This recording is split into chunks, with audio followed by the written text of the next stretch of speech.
friends, welcome to Ambience kitchen. நம்ம கிச்சன்ல இன்னைக்கு என்ன பார்க்க போறோம்னா உருளைக்கிழங்கு கிரேவி எப்படி பண்றதுன்னு பார்ப்போம்.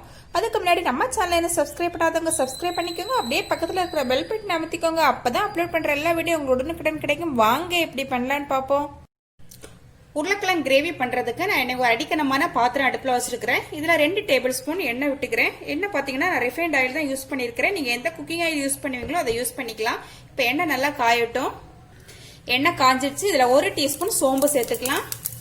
கூடவே 1 டேபிள் ஸ்பூன் இஞ்சி பூண்டு விழுது.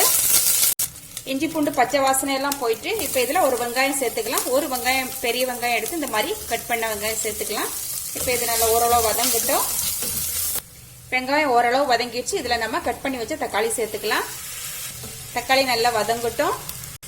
தக்காளி நல்லாவே வதங்கிடுச்சு. இப்ப நம்ம மசாலா சேர்த்துக்கலாம். பாத்தீங்கன்னா 1/4 டீஸ்பூன் மஞ்சள் தூள், 1/2 டீஸ்பூன் கரம் மசாலா, 1 டீஸ்பூன் மிளகாய் தூள், 2 டீஸ்பூன் மல்லித்தூள். இப்ப இதை நம்ம சேர்த்துக்கலாம். மசாலா சேர்க்கும் போது தீய சிம்மில் வச்சுக்கணும். இப்ப ஒரு 3 உருளைக்கிழங்கு எடுத்து இந்த மாதிரி கட் பண்ணி வச்சிருக்கிறேன் கியூப் ஷேப்ல. இப்ப இதை நம்ம போட்டுக்கலாம்.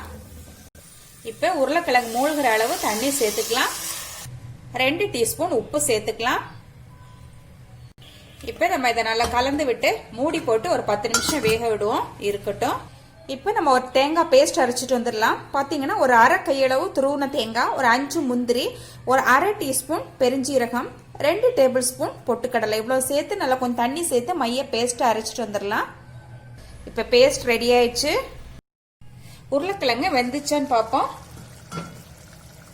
இந்த மாதிரி ஒரு பீஸ் எடுத்து கையால அல்லது ஸ்பூனால நசுக்கி பார்த்தோம்னா நசுங்கிச்சுன்னா அதுல வெந்துச்சுன்னு அர்த்தம். இப்ப வெந்துச்சு. நம்ம அரைச்சு வச்ச பேஸ்ட சேர்த்துக்கலாம்.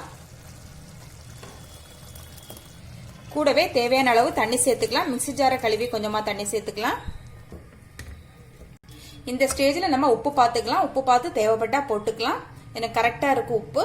நான் இப்ப மூடி போட்டு ஒரு 5 மினிட்ஸ் இதை வேக விடுறேன். அகெயின் இப்ப 5 மினிட்ஸ் ஆயிட்டு நம்ம ஓபன் பண்ணி பாத்துக்கலாம். உருளைக்கிழங்கு கிரேவி ரொம்பவே சூப்பரா ரெடி ஆயிருக்கு. இது சப்பாத்திக்கு அப்புறம் ஆப்பம் அது கூட ரொம்ப நல்ல காம்பினேஷன்.